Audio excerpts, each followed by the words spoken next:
Halo, kembali lagi berjumpa dengan saya. Setelah tadi sore ya, saya mengajar public speaking di platform tiketapasaja.com dari PT Melon Indonesia, subsidiary dari Telkom Indonesia. Malam hari ini sesuai schedule kita, setiap hari Sabtu kita akan belajar bersama dengan rekan-rekan penyuluh. Nah, tema malam hari ini di malam minggu yang seperti biasa kita berkencan di sini, kencan positif ya, belajar bersama-sama. Kita mau bahas tentang nikah siri. Wow, wow, wow, wow. Pernikahan siri. Oh salah ya, bukan ya. Oke guys, hari ini membahas tentang pernikahan siri, di mana di dalam pernikahan siri ini banyak hal yang harus kita ketahui. Ya, aspek hukumnya, aspek agamanya seperti apa. Nah, sebelum saya mulai, saya menyapa dulu nih yang hadir. Wow, ada Bomis. Hai Bomis. Ada SDY Channel. Lala, masih menunggu kehadiran teman-teman yang lain ya. Oke, so guys, Tante Mary mengucapkan terima kasih kalian masih setia di sini dan next week ya di tanggal 7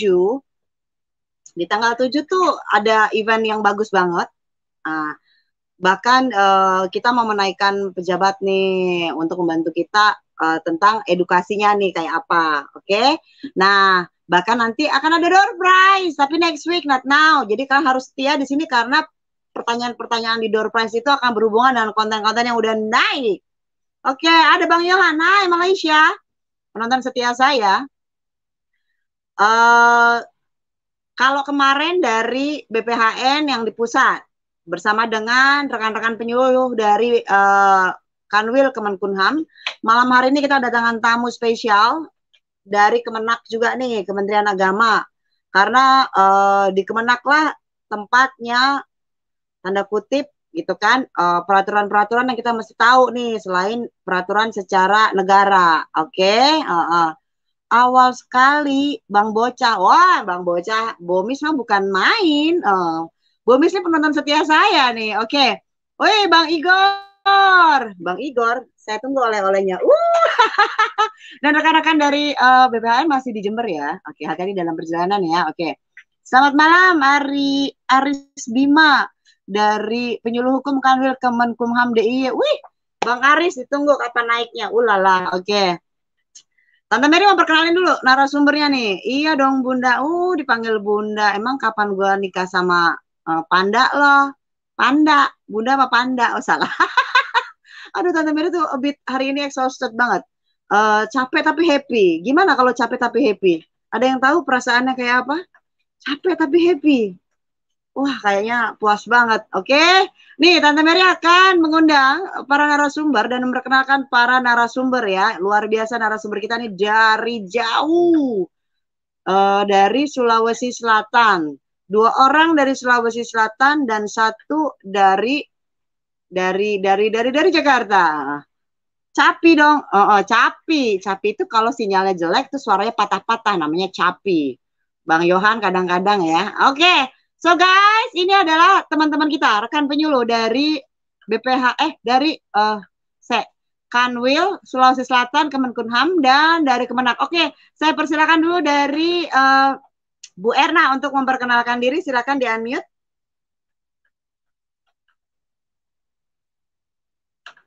Bu Erna masih di-mute, Bu Erna.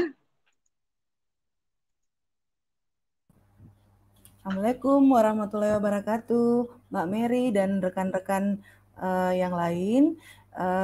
Selamat malam, selamat bermalam minggu dengan kami. Kami akan berusaha untuk sebisa mungkin menjawab pertanyaan-pertanyaan seputaran masalah nikah siri. Terima kasih. Oh, asik. Terima kasih Bu Erna. Silakan Pak Abdul Latif. Assalamualaikum warahmatullahi wabarakatuh. Selamat malam Bu Mary beserta para pemirsa yang dimanapun berada. Perkenalkan, nama saya Abdul Latif, penyuluh hukum wali muda dari Kementerian Agama. Ya, terima kasih Pak Abdul Latif. Nah, yang terakhir ada Pak Ari ya, namanya Adli Asyari. Kadang-kadang dipanggil Pak Adli, kadang-kadang dipanggil Pak Ari. Silakan Pak Ari.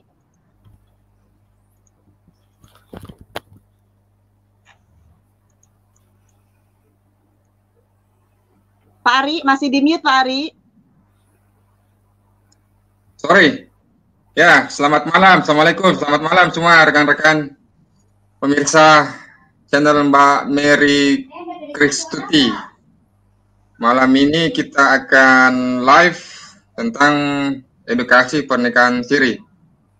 Iya. Selamat dinikmati. Pak Ari dari mana Pak? Udah disebut? Dari tadi Mbak Mary. Oh dari tadi. Wah, gue demen nih. Gue demen nih yang begini. Terima kasih Mbak Mary. Kenapa saya emang membicarakan sesuatu yang berhubungan dengan hukum tuh kok kayaknya serius banget gitu ya Pak ya? Betul, santai. Iya. Ice breaking. Ice breaking. Oh, ketika membicarakan sesuatu yang serius, kemudian kita nggak tahu nih ke depannya seperti apa gitu kan, kok kayaknya julimut banget. Nah, padahal bukan itu yang kita inginkan. Yang kita inginkan adalah yuk kita sama-sama belajar, biar kita dapat pemahaman yang enak kan gitu ya. Betul. Oke. Betul, Mbak, betul. So teman-teman semua yang sudah hadir, persiapkan diri kalian untuk mendengarkan. Ya, mendengarkan pembahasan kita. Ada Diana Siska dari Kanwil Kemenkumham Sumbar. Wih, I love you Kakak Diana. Ada Pojok Sport, tema yang sangat menarik buat laki-laki. Buat laki-laki menarik, buat perempuan bagaimana? Sabar teman-teman ya, sabar teman-teman. Oh Kakak Lilin, hai, thank you for coming Kakak Lilin. So guys, kita akan mulai diskusi kita. Kenapa? Teman-teman gini, kalau ngomongin tentang NIKAHSIRI, ya, ngomongin tentang NIKAHSIRI. Ini adalah sebuah polemik yang kita tidak bisa pungkiri bahwa ini terjadi di Indonesia. Bahkan kalau dibilang trennya ini mungkin teman-teman tahu yang di puncak ya. 2 bulan, 3 bulan aja deh sesuai kontrak, udah kayak kontrak kerja, men. Nah, dampak hukumnya seperti apa? Tapi sebelum ngomongin dampak hukumnya, kemudian fenomena yang terjadi di masyarakat, pertanyaannya emang definisinya kayak gimana sih?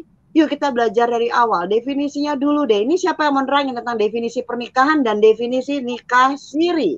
Silakan Pak Latif ya nampaknya ya. Ya, siap, Mbak. Siap. Kan? Baik. Boleh mulai, Bu Mary? Oh, boleh Pak, atau tunggu kita bikin kopi dulu? Jangan, nggak apa-apa.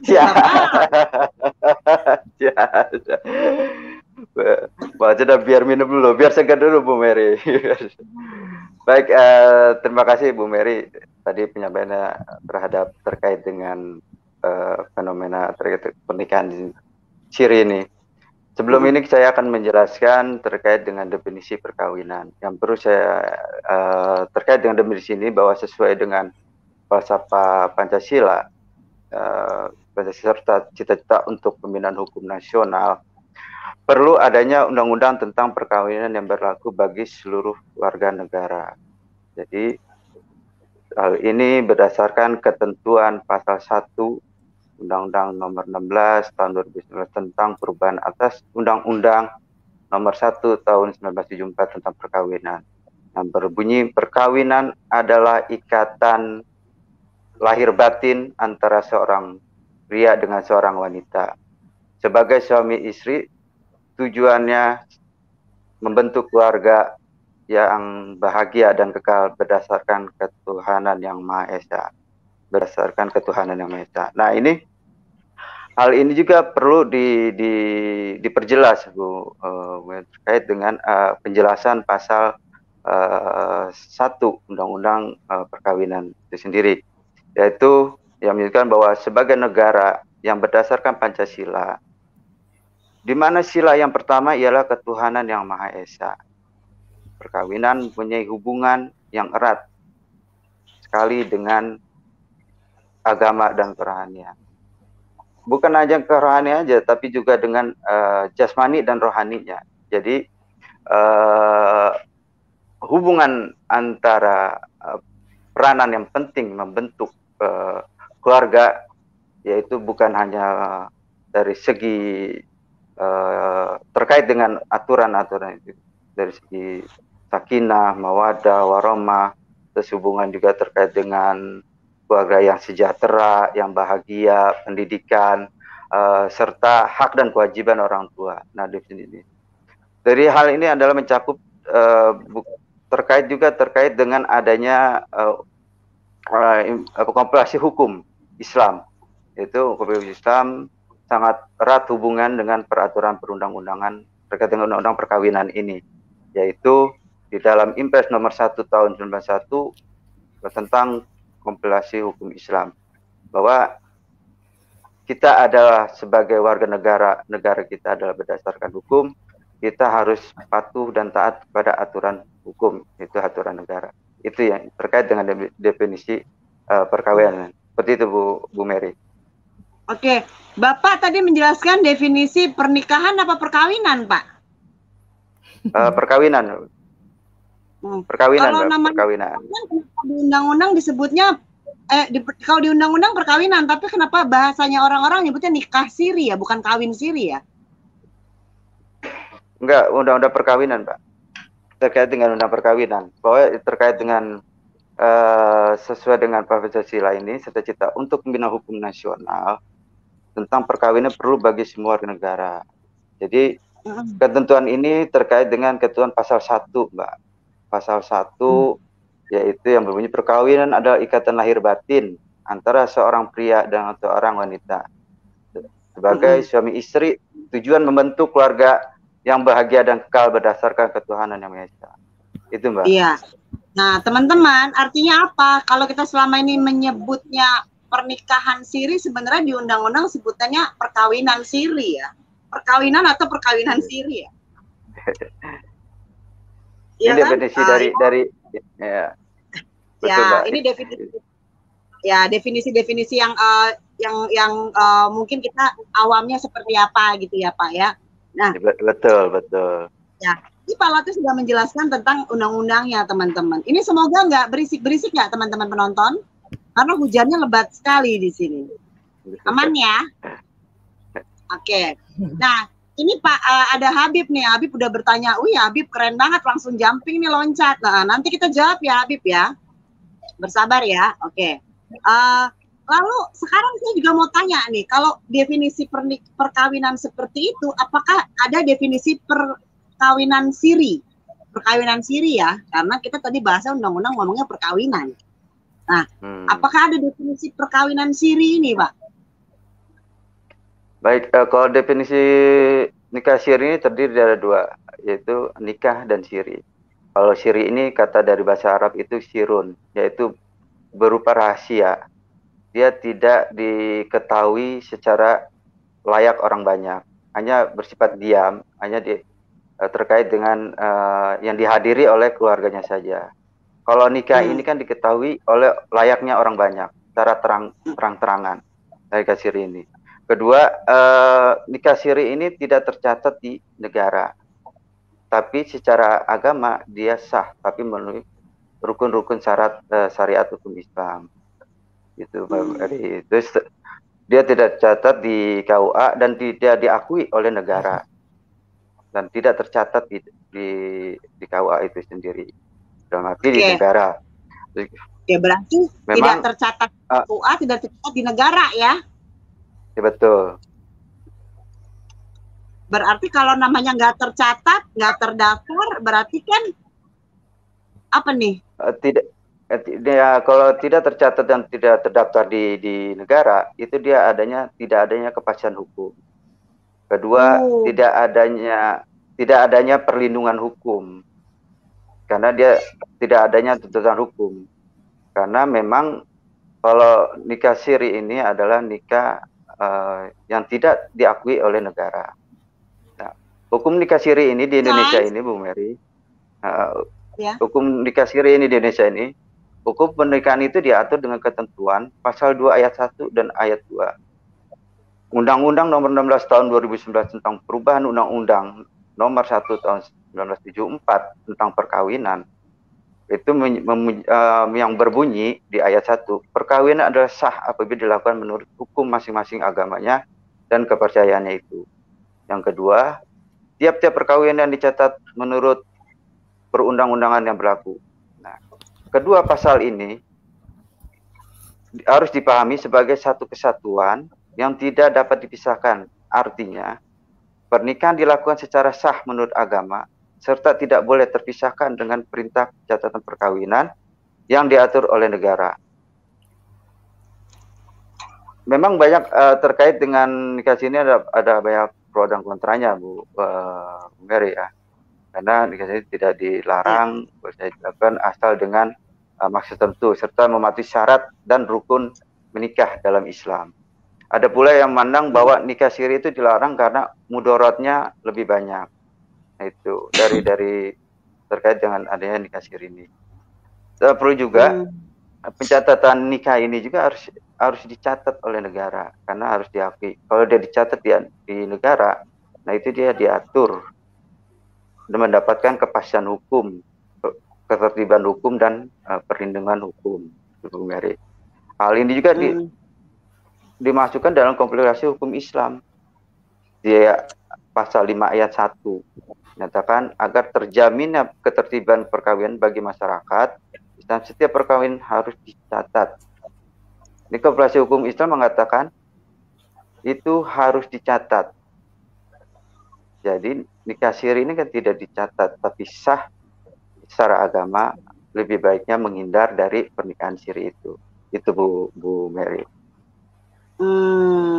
Oke. Artinya ini ilegal ya Pak ya? Betul. Tapi kenapa yang ilegal banyak? Artinya ilegal kan Pak? Perkawinan ini perkawinan ilegal kan? Iya Pak, karena ilegal ini, karena tidak sah ini, karena negara tidak mengakui. Karena negara tidak mengakui. Memang secara agama sah, secara agama, tapi harus menurut syariat agama. Tapi di dalam syariat agama itu pun udah tertuang di kompilasi hukum Islam sesuai dengan adanya pasal 2 ayat 1 dan ayat 2 Undang-Undang Perkawinan. Itu sudah jelas bahwa ada terkaitan antara misi erat dari kompilasi hukum Islam kepada peraturan perundang-undangan, itu tentang perkawinan. Bahwa setiap warga negara harus tunduk kepada negara dalam ini, gitu Mbak. Secara administrasi tertib, harus ada ketertiban dalam administrasi ketertiban hukum, administrasi hukum, gitu Mbak. Ya baik, terima kasih Pak Latif. Teman-teman silakan kalian bertanya, nanti kita jawab sesuai urutan ya, karena kita urutin dulu nih dari definisi, persyaratan, terus pencatatannya gimana, bla bla bla gitu ya. Jadi pertanyaan-pertanyaan ini nanti akan dijawab sesuai dengan urutan ya. Pak, ketik aja, ketik, bebas, ketik ya. Oke. Nah, selanjutnya nih, nah, kalau ini udah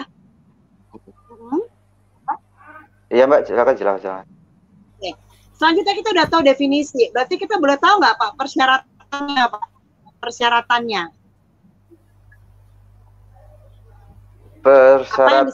terkait dengan nikah siri ya Mbak ya? Persyaratan apa Mbak? Syarat-syarat apa? Kalau persyaratan nikah siri itu Mbak, memang persyaratannya yaitu adanya kedua mempelai, kedua adanya wali, ketiga adanya kedua orang saksi, keempat ada mahar, dan adanya ijab dan kabul Mbak. Kalau persyaratan dari nikah siri itu tersebut, memang secara ini memang berdasarkan syariat agama. Tapi ada juga misalnya tidak berdasarkan syariat agama, misalnya tidak ada wali, tidak ada saksi, atau tidak ada mahar. Nah itu Mbak. Jadi ada tidak saja secara rukun syariat agama, ada juga di luar dari syariat agama. Itu Mbak. Memang kedua terkait dengan ada dampak kerugian juga Mbak nikah siri ini Mbak. Yang pertama dampaknya dari nikah siri ini. Pertama ada dampak ya Mbak dari nikah, merasa kerugian. Itu kerugiannya ini banyak perempuan dan anak Mbak. Yang pertama hak-hak seorang istri dalam memberikan nafkah itu apabila yang dilanggar suaminya tidak ada tidak bisa menuntut secara tidak ada kepastian hukum atau menuntut hukum. Yang kedua itu kepentingan terkait pembuatan KK, terkait dengan KTP dan akte kelahiran. Begitu juga dengan tidak adanya bukti yang otentik berupa akte atau buku nikah. Nah, ini yang sangat mudorotnya, banyak mudorotnya karena adanya banyaknya kerugian bagi kaum perempuan dan anak. Ini kerugiannya cukup luas, banyak juga Mbak, yang karena tidak ada kepastian hukum. Itu Mbak. Oke. Tapi sebelum kita masuk ke contoh kasus dan yang tadi dibilang ya dampak-dampaknya, kita mau lanjut dulu nih ya. Nah, sekarang kalau negara tidak mencatat, KUA tidak mencatat, berarti yang tahu kan cuma yang menikah aja ya. Nah, sekarang saya mau nanya nih ke Bu Erna, gimana Bu Erna dengan keabsahan sebuah perkawinan, Bu Erna? Makasih Mbak Mary dan rekan-rekan yang lain. Mengenai keabsahan pernikahan, kita balik kembali kemudian dalam sejarah ya. Kita belum mungkin dijelaskan sama Pak Abdul Latif. Untuk secara Islam, perkawinan yang sejarahnya itu pertama kali dilakukan oleh Nabi Adam ya. Kita kembali flashback dulu ke belakang Mbak Mary. Nabi Adam dan Hawa pada saat itu melakukan pernikahan dihadiri oleh malaikat. Dan kemudian di zaman untuk khusus pernikahan siri yang kita bahas malam ini, di zaman mazhab Maliki itu sudah tidak diperkenankan sebenarnya tentang nikah siri itu. Jadi sebenarnya itu Islam tidak ada yang namanya nikah siri sebenarnya di zaman mazhab Maliki, dan kemudian di zaman mazhab Habibi dan Syafi'i juga tidak memperkenankan hal tersebut terjadi pernikahan siri. Nanti kemudian di zaman mazhab Hambali, kalau tidak salah Pak Abdul Latif, mungkin itu diperbolehkan, tapi kemudian dengan syarat-syarat seperti itu tadi, mematuhi syarat dan rukun nikah. Syarat dan rukun nikah siri. Jadi kalau keabsahan pernikahan dalam kompilasi hukum Islam, sebenarnya pada saat itu Islam juga tidak melegalkan yang namanya nikah siri sebenarnya, Mbak. Karena pada zaman Umar bin Khattab juga pun kalau ada yang melakukan pernikahan siri dan melakukan pembengkalian terhadap hak istri dan anak, itu diberikan hukuman cambuk atau jerah. Kalau kita flashback antara hukum nasional yang sekarang keabsahannya, keabsahan perkawinan, tentunya kita harus merujuk kepada Undang-Undang nomor 16 tahun 2019 tentang pernikahan Yunto yang merupakan perubahan dari Undang-Undang nomor 1 tahun 74 tentang perkawinan. Di mana perkawinan itu adalah sebuah perkawinan yang sah, dianggap sah itu secara hukum, dilakukan secara hukum menurut agama dan kepercayaannya. Jadi harus melalui hukum. Jadi hukum yang bagaimana? Tentunya harus dicatatkan dalam pencatatan nikah di KUA, dan kalau bagi yang non-muslim harus dicatatkan secara resmi di catatan sipil. Jadi untuk keabsahan pernikahan seperti itu, Mbak. Jadi kalau kita lihat pasal yang disebutkan tadi oleh Bapak Latif bahwa pencatatan nikah dalam Undang-Undang nomor 1 tahun 74 di pasal 2 ayat 2 itu di Undang-Undang nomor 1 tahun 74 setelah sebagaimana telah diubah menjadi Undang-Undang 16 2019 itu dikatakan bahwa tiap-tiap pernikahan itu harus dilakukan pencatatan. Begitupun dengan kompilasi hukum Islam. Jadi kita itu kalau belajar hukum, Mbak, yang sepengetahuan saya Mbak Mary, mohon maaf kalau kalau kita di hukum Indonesia sebelum terjadinya pluralisme hukum, tentunya ada beberapa hukum yang harus kita ketahui. Yang pertama adalah hukum adat, yang kedua adalah hukum Islam, yang ketiga adalah hukum Barat, dan ketiganya melupakan di pluralisme menjadi hukum nasional. Jadi hukum keabsahan sebuah perkawinan itu harus melalui menurut hukum dan agama dan kepercayaannya masing-masing. Jadi sudah jelas kalau dibandingkan dengan nikah siri tidak ada pencatatan. Dia sah secara agama, tapi tidak sah secara hukum. Jadi implikasi yang kemudian akan timbul pada saat itu adalah kepada hilangnya hak-hak anak dan hak istri. Hak anak secara konstitusional dan hak istri tidak diberikan nafkah dan lahir dan batin. Seperti itu mungkin untuk berkesinambungannya. Karena sebuah perkawinan, apa yang dikatakan oleh Pak Abdul Latif tadi, bahwa perkawinan itu merupakan untuk membentuk keluarga bahagia, yang kekal dan abadi, dan dengan melaksanakan kewajiban dan hak-hak. Jadi kalau kita flashback ke belakang, dari sejarah, sebenarnya memang Islam juga tidak memperkenalkan melegalkan itu nikah siri. Tapi kenapa kemudian pada zaman itulah mazhab Hambali kemudian itu diperbolehkan, tapi dengan ketentuan syarat dan rukun nikah siri. Demikian mungkin yang bisa saya nanti untuk lebih lanjut bisa kita share lagi. Ya. Berarti dari prinsip-prinsip perkawinan yang dijelaskan memang ada banyak kerugiannya ya, Bu Erna ya? Ya, tentunya banyak, Mbak Mary. Kerugiannya itu hak konstitusional dari anak tidak bisa diterima oleh anak sepenuhnya. Karena apa? Pertama, kalau nikah siri yang seperti dikatakan oleh Pak Abdul Latif tadi, bahwa tidak ada pencatatan resmi otomatis untuk mendapatkan kakak, akte kelahiran, terus kemudian warisan tentunya itu jadi permasalahan yang menjadi sampai saat ini belum ada penyelesaiannya mengenai hal tersebut. Oke, terima kasih Bu Erna. Pak Latif boleh minta tolong kameranya dinaikin dikit supaya wajah Bapak tidak terpotong. Sayang wajah gantengnya terpotong, Pak. Oke, lanjut ya. Oke.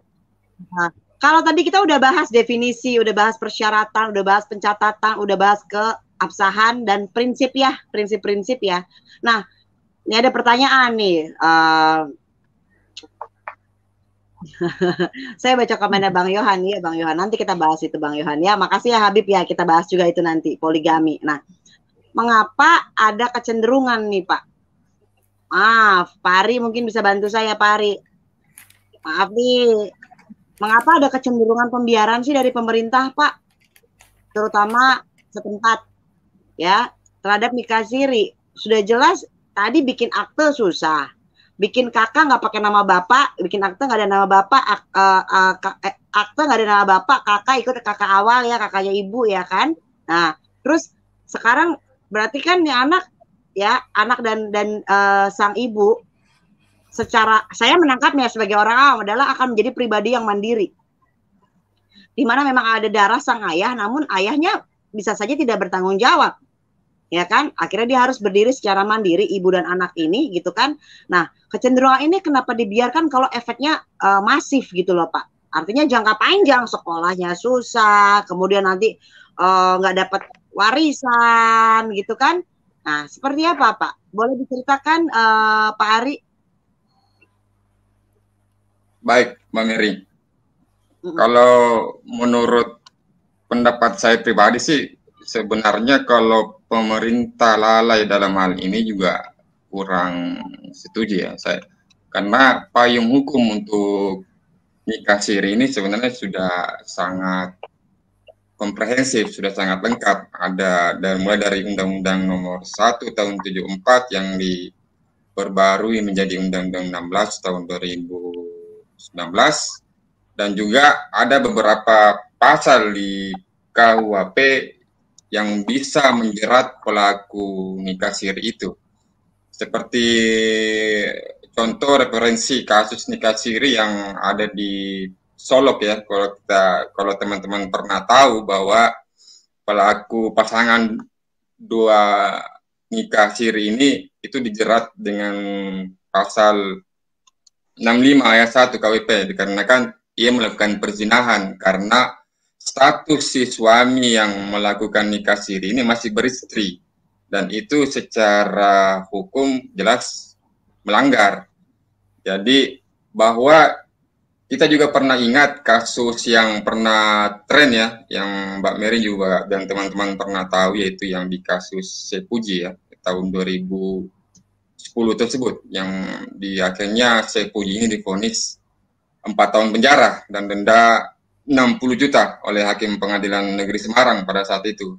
Dia dijerat dengan 3 undang-undang sekaligus, yaitu Undang-Undang Nomor 1 tahun 97 tentang perlindungan, Undang-Undang 23 tahun 2002 tentang perlindungan anak, dan Undang-Undang 21 2007 tentang tindak pidana perdagangan orang. Nah, mengapa masyarakat saat ini masih banyak yang melakukan nikah siri? Karena kurangnya pemahaman mereka atas dampak hukum yang akan mereka alami ketika tetap ngotot ya melakukan pernikahan siri, karena secara hukum positif yang berlaku di negara kita itu tidak mengakui nikah siri itu, walaupun dalam hukum Islam itu tetap sah. Itu tetap anggaplah nikah siri ini hanya sebagai jalan melegalisasi praktik perzinahan, istilahnya begitu. Tapi pada umumnya sih pemerintah akhir-akhir ini sudah sangat masif ya mensosialisasikan bahwa betapa rawannya nikah siri itu ke depannya, bagaimana masa depan anak yang nanti dilahirkan pada saat itu. Bahkan MUI sendiri itu sudah lama menganjurkan kepada masyarakat bahwa pernikahan siri itu sangat rentang ya, sangat rentang. Alasannya meski nikah siri sah secara agama, namun tidak memiliki kekuatan hukum yang kuat sama sekali. Dan jadi potensinya sangat besar. Begitu Mbak Mary. Oh ya, benar, jelas sekali penjelasan Bapak ya. Bahkan ini ada sebuah pertanyaan ya. Mungkin Pak Ari bisa bantu saya, Pak Ari ya. Sebentar ya guys, Tante Mary scroll up dulu. Panjang kali pertanyaan kalian, ya kan? Sabar.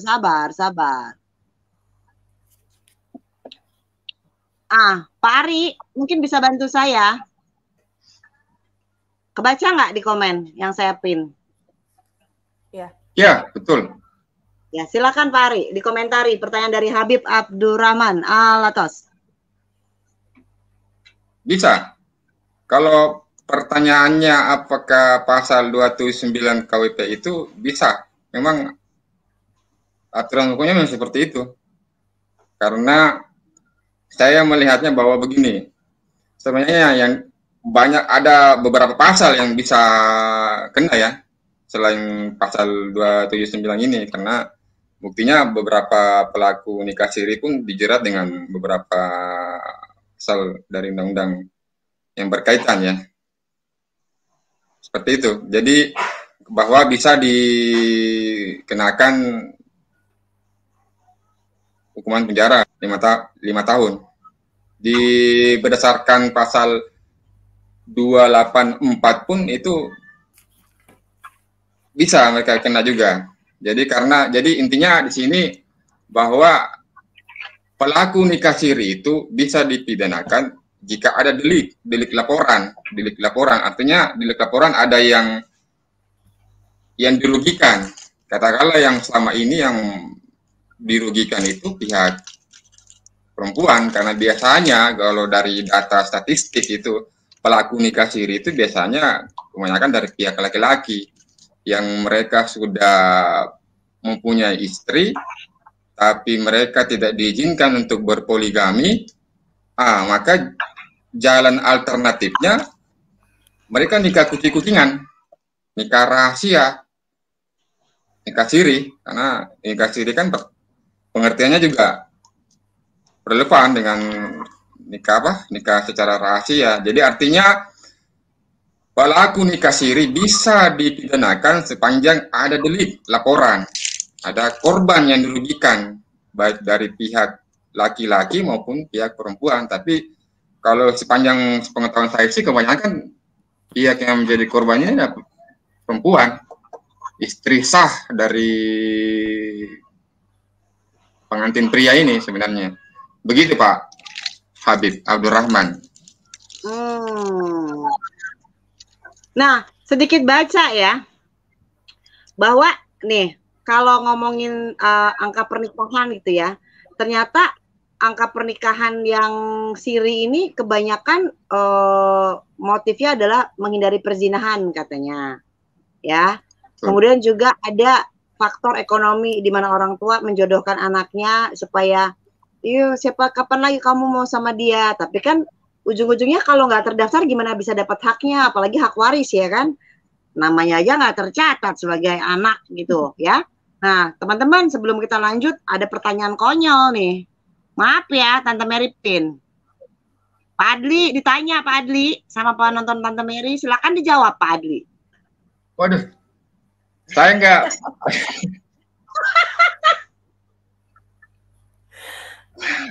Ini saya klarifikasi dulu nih. Kalau saya itu pertanyaannya sah, saya bisa buktikan dengan buku nikah. Tenang. Ada bukti otentik. Pak Wahyu ini teman Mbak Mary, teman penyuluh juga di Kanwil Sulsel. Oh, iseng ya? Iya. Ya. Iya. Teman seperjuangan Mbak Mary.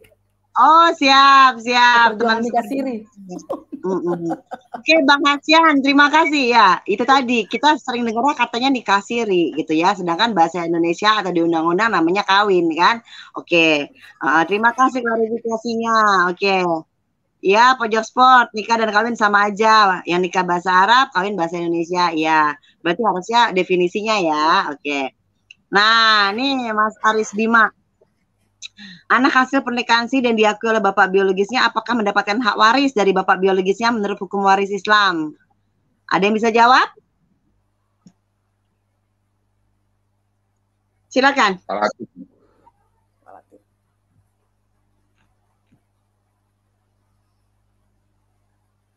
Silakan Bapak Ibu.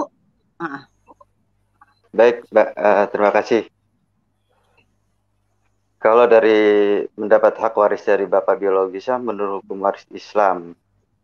Nah, kalau secara agama, hukum waris Islam, nah dia itu di dalam, kita tidak lari ke arah sana Mbak ya, karena diatur kalau dia nikah dalam arti nikah siri, nah itu dia tidak diatur Mbak, karena apa? Karena tidak ada, udah tadi kan dijelaskan bahwa tidak adanya kepastian hukum dan tidak adanya perlindungan hukum terhadap itu. Dan siapa yang mau negara pun tidak bisa ikut campur terhadap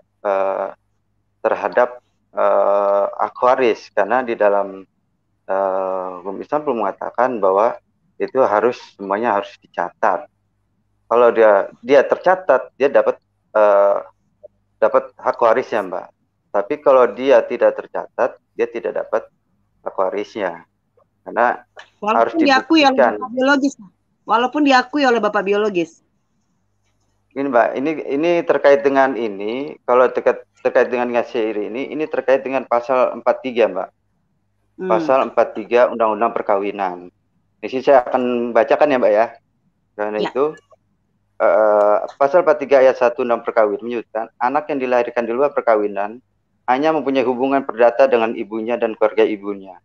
Ini juga dikuatkan dengan ketentuan hukum Islam, kompilasi hukum Islam mengenai waris, yaitu pasal 86 yang berbunyi anak yang lahir di luar perkawinan hanya mempunyai hubungan saling mewaris dengan ibunya dan keluarga dari ibunya.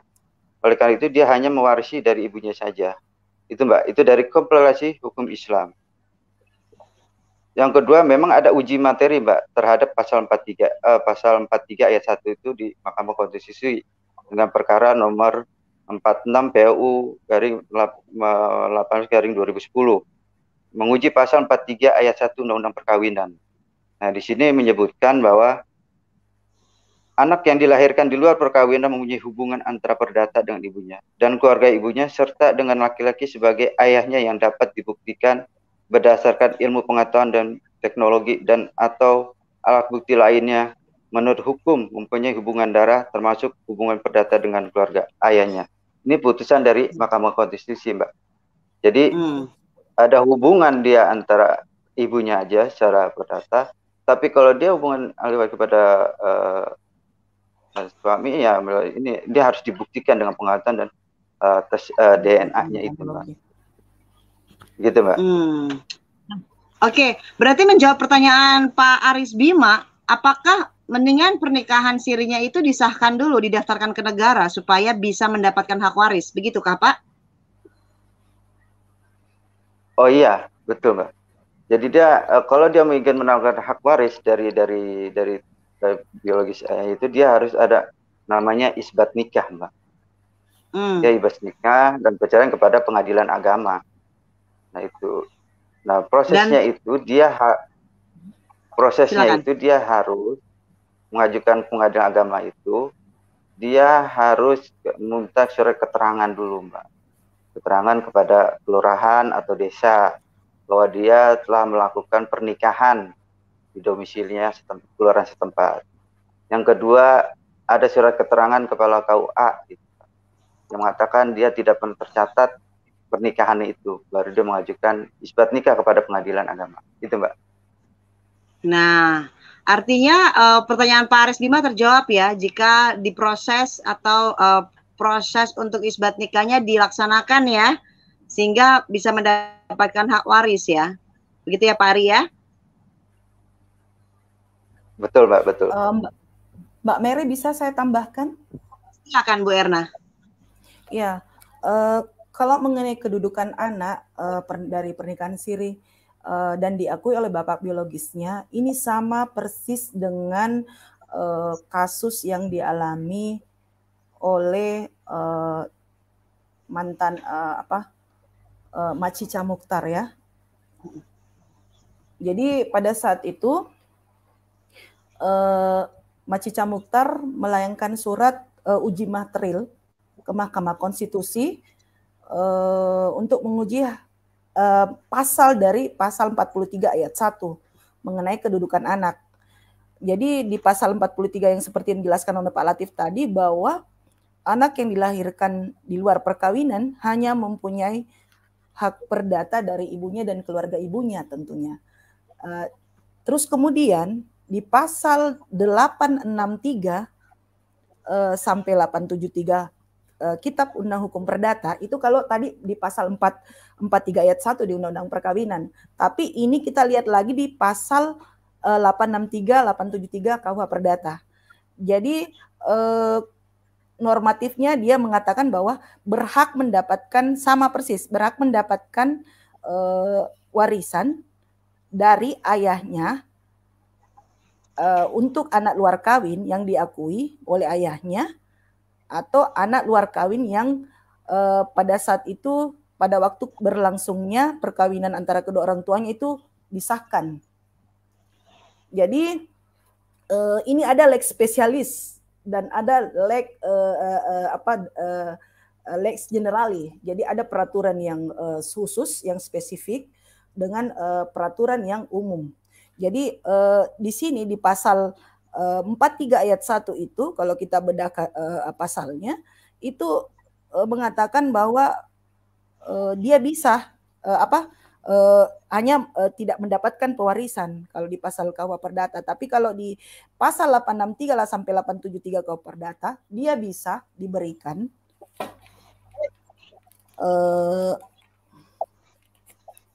ini diakui oleh ayahnya pewaris dan disahkan pada waktu berlangsungnya perkawinan. Jadi hanya untuk untuk pasal 42 ayat 1 itu dengan pasal 863 sampai 873 KUH Perdata itu hanya menjelaskan mengenai hubungan hukum. Kalau untuk persoalan pewarisan memang tidak ada. Jadi hanya untuk menunjukkan hubungan hukum.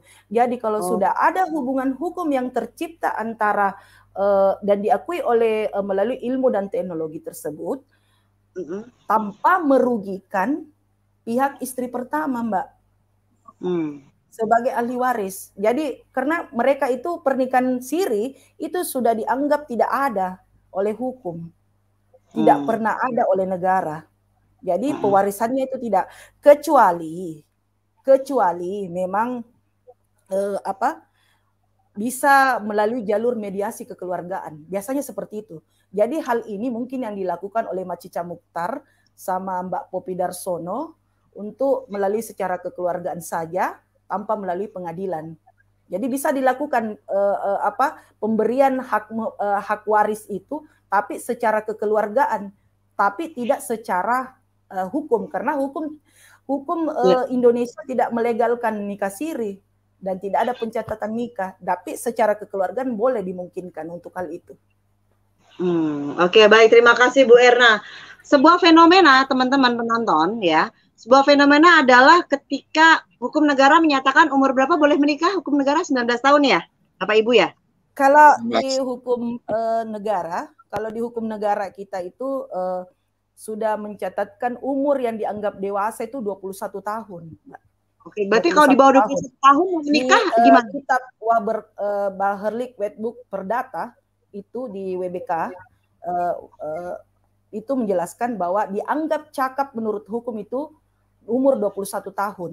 Inilah yang menjadi perbedaan umur di antara kita di Indonesia, hukum yang tumpang tindih. Ada tumpang tindih di antara mengenai batasan umur yang dianggap dewasa itu seperti apa. Karena kalau di undang yang terbaru sudah direvisi Undang-Undang Nomor 1 Tahun 74, ada perubahan di Undang-Undang 16 2019 tentang perkawinan itu, batasan umur yang itu ada dianggap dewasa itu adalah 19 tahun. 19 tahun. Sementara kalau di Baherlik Wetboek di KUH Perdata itu 21 tahun, Mbak. Jadi inilah yang mungkin kita perlu mudah-mudahan rancangan undang-undang revisi KUHP di masa yang akan datang itu bisa mengcover masalah umur, batasan umur. Itu yang mungkin yang lain. Oke, nah terkorelasi dengan tadi pertanyaan saya mengapa mengenai umur, nih teman-teman, saya sedikit singgung dulu ya. Saya sedikit singgung dulu ya. Nah, di 25, Di 25 Agustus tahun 2020 ada sebuah berita ya. Ini lumayan ini menyakitkan hati nih. Ya. Bahwa anak SMP di bawah umur ngotot menikah. Nah, apakah menikah muda jadi cara menghindari zina? Sedangkan menurut peraturan negara, hukum negara, umurnya belum cukup, masih SMP. Nah, apakah kalau mereka menempuh jalan pernikahan siri, ya kan? Sedangkan kalau belum umur kan berarti mereka harusnya mengajukan dispensasi nikah ya, biar secara agama dapat diputuskan mereka bisa menikah dengan syarat dan kondisi yang mungkin sudah terjadi misalnya. Ya. Kemudian ternyata misalnya mereka tidak melakukan itu sehingga terjadilah pernikahan siri, ya kan? Nah, bahkan kasusnya nih ya di Agustus 2020 ini yang saya baca di berita di Nusa Tenggara Barat gitu ya. Anak ini udah menikah siri ya. Dan bahkan dia mengeluhkan kelakuan suaminya yang juga masih muda katanya. Beda usia cuma 4 tahun. Jadi kalau anak SMP mungkin nikahnya ya sama anak SMA ya. Oke. Berkali-kali memukul hingga mencakar gitu kan. Bahkan ibunya sendiri menyesal telah mengizinkan putrinya menikah. Nah, padahal di masa pandemi ini anak-anak tidak bisa lagi kembali bersekolah karena sudah menikah gitu kan. Dan akhirnya karena sering apel ke rumah gara-gara belajar online minta kawin setelah tamat SMP. Nah, ini fenomena yang terjadi ya gara-gara COVID, gara-gara pandemi. Kalau nggak diizinkan mereka bilang daripada nanti ibu malu diomongin orang-orang sekampung. Sudah jalan berdua kemana-mana berdua kayak suami istri katanya si ibunya ini gitu kan.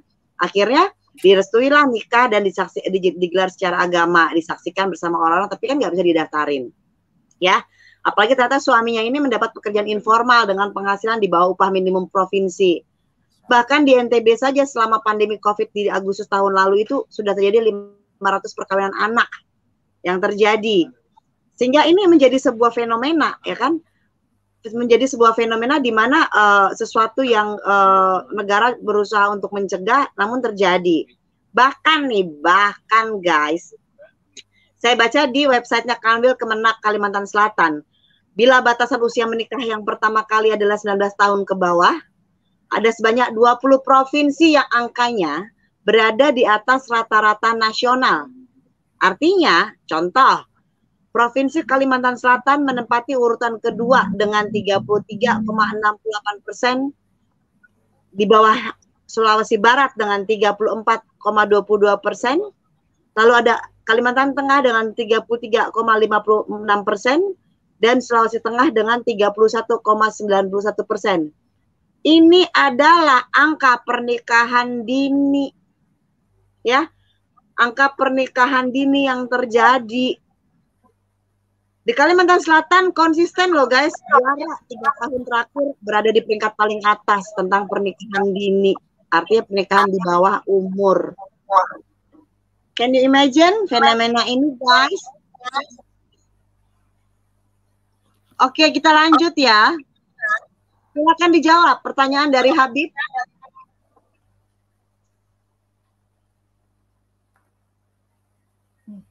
Pak Latif.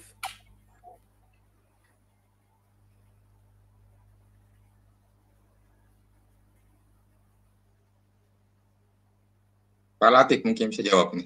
Ya, Pak Latif kayaknya. Dari Kemenak. Silakan. Oh ya, terkait dengan jika mau nikah lagi agar mendapat sah dari sedangkan isi pertama yang menuju gimana? Nah, terkait dengan itu dia harus mendapatkan izin dari pengadilan agama. Pengadilan agama lah yang berwenang dalam memberikan izin terkait dengan dia nikah walaupun isi pertama menyetujui. Jadi ke pengadilan agama dulu, Mbak Mary. Jadi dia memenuhi persyaratan dari isi pertamanya, dia mengajukan permohonan kepada pengadilan agama untuk izin untuk mendapatkan istri yang kedua. Nah, dia harus dapat izin. Setelah dapat izin dari pengadilan agama, nanti akan diproses bagaimana penetapan dari pengadilan agama itu. Kalau dia setuju dari pengadilan agama menetapkan dikabulkan, maka dia mengajukan kepada KUA untuk dibuatkan hasil dari penetapan putusan itu. Itu Mbak Mary. Sudah terjawab ya Habib ya, sudah terjawab ya.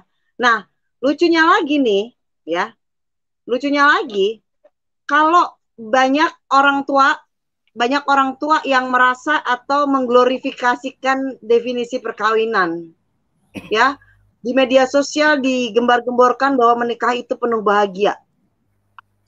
Sehingga glorifikasi perkawinan ini mendorong pemahaman yang salah terhadap anak-anak dan remaja tentang apa itu konsep perkawinan. Padahal di dalamnya itu banyak sekali tanggung jawab, persoalan, dan segala seluk-beluknya. Like saya. Ya. Kenapa, Pak? Suara saya aman, guys? Aman ya, Bapak Ibu? Aman, Bu. Aman, Bu. Oke. Ya. Januari hingga Juni 2020, Badan Peradilan Agama Indonesia menerima 34.000 permohonan dispensasi kawin yang diajukan oleh mereka yang belum berusia 19 tahun. Sedangkan 500 anak menikah siri. Bayangin ya, bayangkan masalah ini terjadi di negara kita, di mana glorifikasi pernikahan ini menyebabkan anak-anak di bawah usia yang sepatutnya menikah. Sehingga ketika mereka tidak mendapatkan dispensasi atau tidak mau mengajukan dispensasi dengan kondisi yang harus dipenuhi, mereka melakukan pernikahan siri.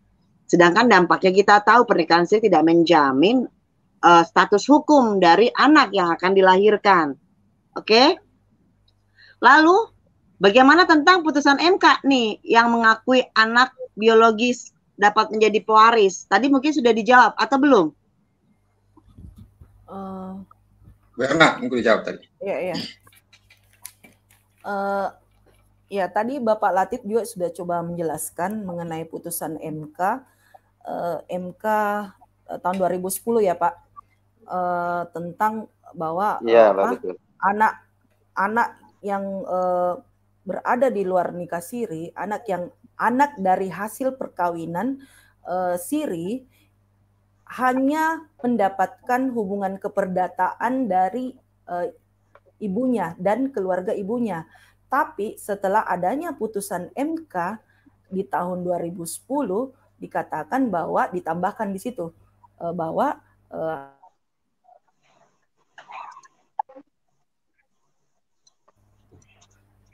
anak dari luar pernikahan siri, anak dari luar nikah atau pernikahan siri itu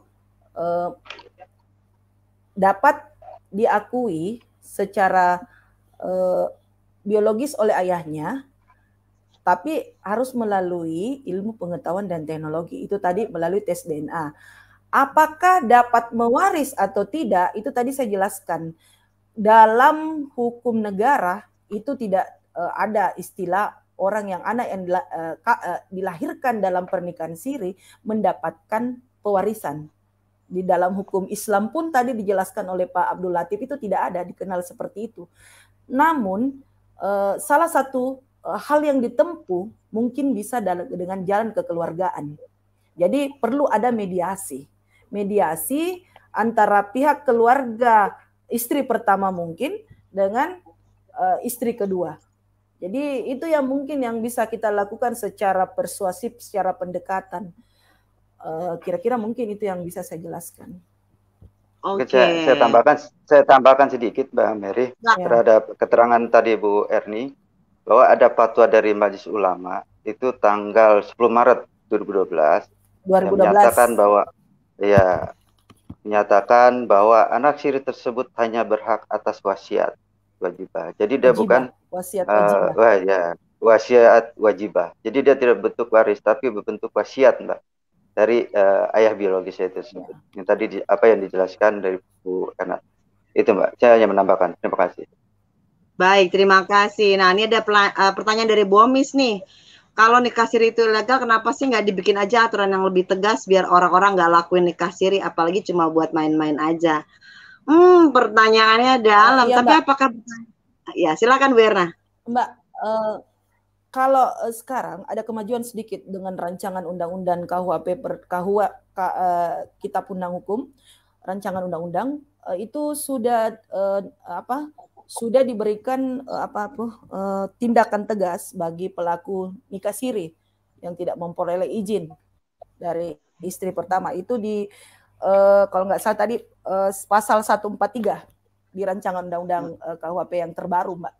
Jadi ada ancaman hukumnya. Ancaman hukumnya itu bisa 6 bulan sampai 3 tahun dan pasal 144 di rancangan undang-undang KUHP itu adalah revisi dari undang-undang sebelumnya yang KUHP. Mudah-mudahan ini sudah nanti akan diakomodir dengan sehingga nikah siri itu tidak lagi menjadi sebuah trendsetter, tapi menjadi sebuah hal yang dihindari oleh masyarakat. Baik, terima kasih Bu Erna. Nah, selanjutnya dari Bang Yohan, gimana ya kalau mau nikah tapi nggak tahu caranya udah nikah siri apa belum? Ayo, gimana? Nanyanya harus sama orang yang pernah pencatatan ya, benar ya, benar karena nggak ada pencatatan. Iya, ini kan kejujuran kan atas dasar kejujuran kan? Betul? Ya benar. Silakan mungkin Pak Latif mungkin bisa jawab ini pencatatan pernikahan ini. Bang Yohan, siapa bisa jawab nih? Pening kali pada saya nih, tengok ini. Mungkin gini. Nikah nggak tahu calonnya udah nikah karena dia nikah siri. Mungkin sih dari masing-masing pasangan harus terbuka sebelumnya sebenarnya, saling membuka diri. Artinya jangan ada sebelum menikah itu masing-masing pasangan harus melakukan screening sebelumnya, baik ke catatan sipil atau ke KUA apakah dia ini udah nikah atau tidak, kurang lebih seperti itu. Karena nikah siri itu tidak ada sistem yang mencatat data nikah siri di Indonesia itu segini. Karena namanya saya nikah siri, nikah rahasia, tidak terpublis gitu. Kecuali kalau ngundangnya media atau akun Lambe Tura, mungkin bukan nikah siri lagi, mungkin akan jadi Lambe gosip. Lambe gosip. Bawa. Oke, lanjut. Pertanyaan dari Habib, kalau poligami itu hukumnya di negara gimana ya? Dan apakah mendapat buku nikah lagi nggak? Oke, siapa mau jawab? Karena saya dari tadi mau poligami nih Pak Habib. Yang datang ke YouTube saya ini butuh pencerahan. Entah dilakukan atau tidak. Ya kan? Entah dilakukan atau tidak itu urusan dia. Saya kebanyakan laki-laki yang nonton. Ya, kalau menurut saya Mbak, poligami hukumnya di negara gimana? Di hukum Islam mungkin iya ya. Kalau di hukum Islam, tak boleh dibolehkan sampai 4 kali pari ya, Pak Latif. Boleh saya? Saya nanya sama Bapak, karena Bapak laki-laki. Oh begitu. Lempar terus. Tapi poligami hukumnya di negara. Kalau hukum kita berbicara tentang hukum negara, tentunya pasti sama dengan pernikahan siri, sama. Poligami dan pernikahan siri tidak akan pernah diakui oleh negara gitu. Kecuali akan ada revisi selanjutnya mungkin. Tapi kalau karena kan banyak mendatangkan mudarat, jadi banyak mendatangkan mudarat. Karena kalau dalam pembuatan suatu undang-undang produk hukum itu harus ada 3 tinjauan yang harus kita lihat secara filosofis, secara normatif dan secara sosiologis. Kalau kita lihat secara sosiologisnya itu mendatangkan banyak mudarat bagi kemaslahatan umat, tentunya poligami tidak akan pernah diakui oleh negara. Tapi kalau dalam secara hukum agama Islam mungkin iya. Kalau untuk mendapatkan buku nikah lagi, tentunya ya tidak bisa lagi, Pak. Harus diceraikan dulu satu. Saya kira demikian, Bu. Mungkin yang lain bagaimana? Harus ada izin dari pengadilan. Ya, benar-benar ya. Nggak, pengadilan. Harus ada izin dari istri pertama. Ya. Dan sampai saat ini pun poligami menjadi pertentangan di kaum perempuan. Tentunya saya secara pribadi mengakui bahwa poligami itu ada dalam hukum Islam, tapi untuk di dalam perbuatan yang terjadi untuk saya belum bisa mengizinkan suami saya untuk melakukan poligami tentunya. Gue kan curhat, guys. Ya. Ini perempuan. Jadi gini. Berbagi silakan. Bu Erna kami berbagi, guys. Benar. Nggak mau berbagi. Apalagi saya tambahkan sedikit. Uang bulanan, Mbak, nggak mau. Saya tambahkan sedikit, Mbak Mary. Kalau pemerintah mencanangkan undang-undang poligami itu bisa jadi presiden yang buruk sebenarnya, akan menjadi kontroversi nantinya. Bahkan tentang apalagi nikah siri aja ini status hukumnya nggak jelas, apalagi memusnahkan undang-undang poligami itu cukup akan menjadi bahan pertentangan nantinya di masyarakat. Karena hukum Islam sebenarnya sudah mengatur bahwa poligami bisa sepanjang aturannya dipenuhi ya, maksimal 4. Ya, maksimal 4. Oke, baik ya. Bomis, kalau Bang Yohan bilang ngurus anak masuk sekolah nggak bisa ya, karena anak itu aktenya nggak ada bapak, susah lah ya katanya ya, gara-gara dikasiri gitu kan. Nih Bomis curhat lagi, kayaknya Bomis punya masalah nih ya kan, boro-boro urus warisan, ngurus mengambil motor aja nggak bisa pakai nikah siri, mampus ya. Nah Bomis jangan curhat terus di sini ya. Oke lanjut. Waduh Bang Hasian, Anda membuat saya pening. Aman ya suara? Aman ya Bu Erna? Aman. Kenapa disebut nikah siri? Kenapa nggak disebut nikah kencur sama nikah jahe? Ya karena ini bukan restoran. Nggak butuh bumbu dalam. Kenapa sih disebut nikah siri? Karena nikah siri itu berasal dari bahasa Arab loh. Artinya rahasia. Jadi kenapa bukan nikah kencur, nikah jahe? Karena kalau nikah siri dari Kamus Bahasa Indonesia, KBBI yang sudah diadaptasi dari bahasa Arab itu siri, itu mengatakan bahwa siri itu bersifat rahasia. Jadi nikah siri itu diam-diam rahasia. Jadi bukan nikah kencur, nikah jahe, nikah empon-empon. Malum ya, penonton Mary masih berkreasi ya. Baik. Lanjut. Dari Bang Aris Bima, kalau Islam tidak melegalkan pernikahan siri, tetapi faktanya masih banyak yang melakukan, pertanyaannya, bagaimana menyikapi menurut narasumber, apakah ada sanksi hukum bagi pelaku? Silakan, siapa yang mau menjawab? Silakan. Mbak Arif. Kalau Islam, iya, kalau sebenarnya pernikahan siri dalam hukum Islam itu sebenarnya boleh, sebenarnya bisa tetap sah di mata agama Islam sebenarnya. Kalau masalah sanksi hukum itu jatuhnya ketika ada korban yang delik aduan yang dirugikan. Sepanjang tidak ada yang dirugikan itu nggak bisa di sanksi hukum ya. Seperti itu Pak Aris. Tadi saya sudah jelasin sebenarnya. Ketika ada delik aduan, ada korban yang dirugikan dari nikah siri ini bisa silakan dilaporkan. Seperti itu, Pak. Jadi mungkin saya tambahkan Pak Ari. Jadi kalau bicara tentang delik itu ada dua.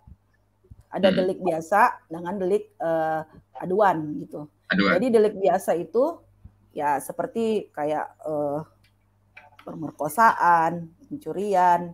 Terus kalau delik aduan berarti kita yang melaporkan. Jadi ada pelaporan sebelumnya. Jadi mungkin itu. Jadi kalau misalkan Islam tidak melegalkan pernikahan. Kalau Islam tidak melegalkan pernikahan siri, tapi faktanya masih banyak yang melakukannya. Islam sendiri itu melegalkan. Dia melegalkan pernikahan siri, tapi kalau dalam hukum negara itu tidak melegalkan sebenarnya. Dan sanksi hukum ya itulah tadi sanksi hukumnya akan ada jeratan hukum untuk pasal di undang-undang itu ada 6 tahun ya, paling lama 6 tahun. Jadi kalau untuk revisi undang-undang yang baru juga itu ada yang berupa bervariasi sih, ada 6 sampai 3 tahun. Begitu. Baik. Terima kasih Bu Erna. Lanjut nih. Bapak mau ngetes kayaknya ya. Nah, apakah bisa dari nikah siri ditingkatkan statusnya nikah yang legal? Kalau memang ada gimana sekarang? Itu Mbak tadi boleh saya jawab ya Mbak ya? Apakah bisa nikah siri itu tingkat statusnya? Itu bisa, statusnya bisa ditingkatkan. Dia mengajukan namanya isbat nikah kepada pengadilan, ujuk permohonan. Nah, prosedurnya bagaimana? Pertama, prosedurnya itu dia mengajukan kepada kelurahan atau desa, yaitu minta surat tentang perkawinan dia, di mana tempat domisilinya. Yang kedua, terkait minta surat permohonan kepada kepala KUA bahwa yang bersangkutan tidak pernah dicatat. Yang ketiga, dia ada KTP. Nah, ini KTP-nya masing-masing kesepakatan kedua belah pihak. Mau KTP suami kah atau KTP istri. Itu. Nah, selanjutnya setelah itu dia mengajukan permohonan isbat nikah kepada pengadilan agama. Nanti pengadilan agama akan mengecek dokumentasi kepada para pemohon. Nah, apabila memenuhi syarat, maka pengadilan agama memberikan penetapan putusan mengabulkan permohonan isbat nikah kepada pemohon. Selanjutnya, hasil penetapan itu diserahkan kepada kepala KUA untuk dibuatkan buku akta nikah. Nah, setelah dibuatnya buku akta nikah, kepala KUA berdasarkan penetapan dari pengadilan. Itu Mbak. Pak Igor itu yang dapat saya sampaikan. Pak Igor, dalam rangka apa Pak Igor bertanya? Maaf, amit, punten. Oke, lanjut ya.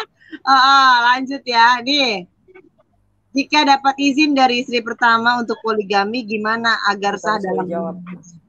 Udah dijawab tadi ya? Udah dijawab ya? Sudah. Harus izin dari pengadilan. Nah, Bang Hasian tanya lagi nih, hibah ini jatuhnya apa ya kalau bukan waris? Bukan waris gitu. Ini kayaknya ngomongin yang tadi ya, ngomongin yang apa? Apa sih? Warisan. Wasiat sih? Waris, iya. Ya. Iya, Bang. Ya kalau namanya hibah itu aja personal, pemberian yang diberikan kepada seseorang. Misalnya, contohnya saya menghibahkan kepada misalnya kepada si B gitu. Saya menghibahkan kepada si B berupa sekian. Kalau dia tidak termasuk bukan waris. Karena waris itu adalah warisan keluarga. Nah, makanya itu hibah itu adalah person. Hibah yang dilakukan oleh yang mau menghibahkan apa berupa barang, berupa apapun bentuknya. Nah, itu hibah namanya. Makanya dari itu dia bukan termasuk waris. Itu, Mbak. Baik, terima kasih.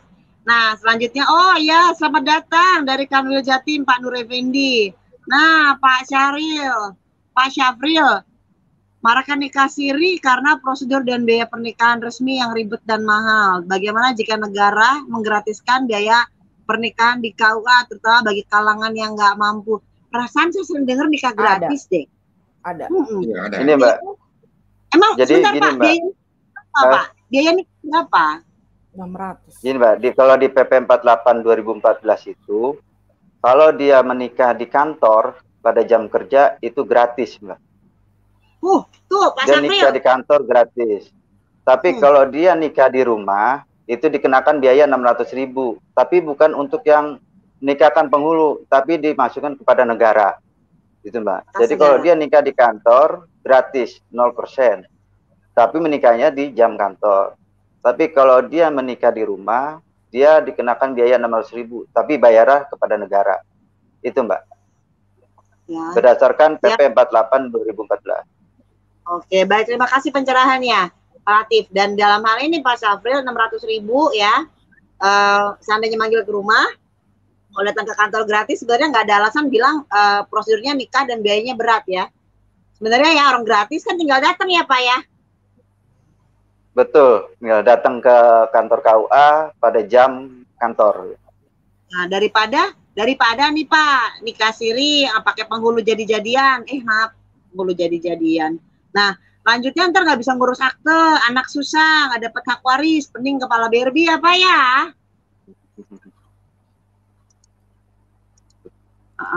Tuh, nggak mahal ya biayanya ya, Bang Yohan ya. Oke, udah dijawab. Nah, pernikahan ini atau di bawah umur dapat dilakukan sepanjang ada dispensasi. Yes, betul. Makanya tadi saya bacakan berita bahwa yang minta dispensasi luar biasa semenjak pandemi. Karena di bawah umur itu tadi ya. Oke. Iya. Ya. Betul, Bomis ya. Betul. Oke. Lanjut sebentar. Nah, ini pendapat yang perlu diapresiasi nih, Bangsa. Curhatan lagi guys, ada malam ini perlu curhat di channel Tante Mary ya. Saya aja yang duda nggak ya, semoga banyak duda yang seperti kau lah Bang Saldi ya. Banyak duda yang seperti kau Bang Saldi. Oke. Bang Iksan, semangat Bang Ari. Oke. Ya, pertanyaannya bikin pening betul. Oke. Enggak, Bang Ari bukan pakar poligami, kebenaran hafal aja isi undang-undangnya. Itu kan bisa berlaku karena nikahnya nggak tercatat. Soalnya kalau suami istri nikah siri datang nyerang gimana? Oh, pasangannya nyerang, ya udah. Ini udah jadi delik pidana tuh Mbak, pidana. Delik aduan. Itu sudah pidana tuh, udah masuk pidana. Iya, delik pengaduan. Menyerang itu penganiayaan gitu. Penganiayaan. Betul. Iya, penganiayaan. Bomis, kan cuma Bu Erna curhat. Lu juga tadi curhat masalah ngambil kredit motor, oke? Yes, Mbak Bomis. Nah, kalau poligami tidak dapat buku nikah lagi, berarti larinya ke nikah siri lagi dong. Ini mah telur apa ayam? Bang Aris, telur apa ayam? Mana yang duluan? Muter-muter baik. Ya kan? Dapatkanlah izin buat poligami, intinya gitu. Kalau nggak dapat ya dulu jangan nikah. Ya kan? Oke, selamat datang Wong Pati. Narasumbernya keren, luar biasa. Tepuk tangan dulu untuk narasumber kita.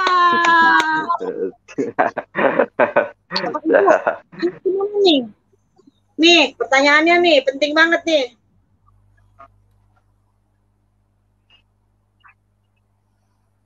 Oh, kemana adanya aduan Kementerian Siri?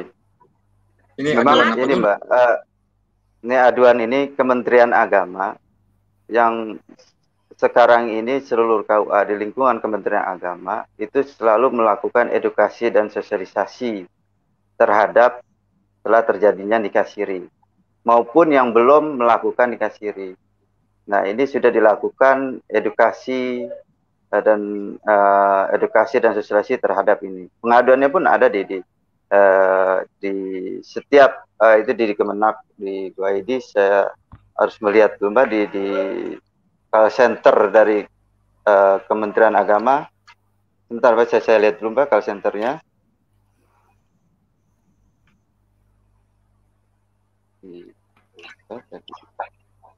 Ada di aturan Kementerian Agama itu Mbak, di website namanya simkah.kemenak.id, Dumas QA SMS gateway 08221 990000.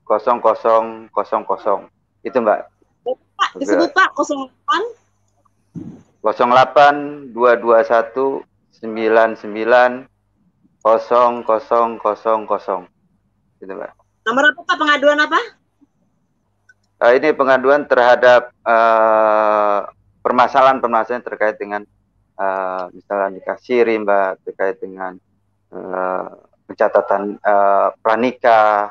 Nah itu bisa mengatakan karena KUA ini telah melakukan edukasi dan sosialisasi kepada seluruh tokoh agama, tokoh masyarakat dan lain dan sebagainya. Itu Mbak. Oke, baik. Terima kasih udah saya ketik ya teman-teman ya. Oke.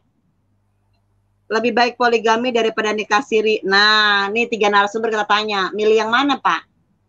Bu?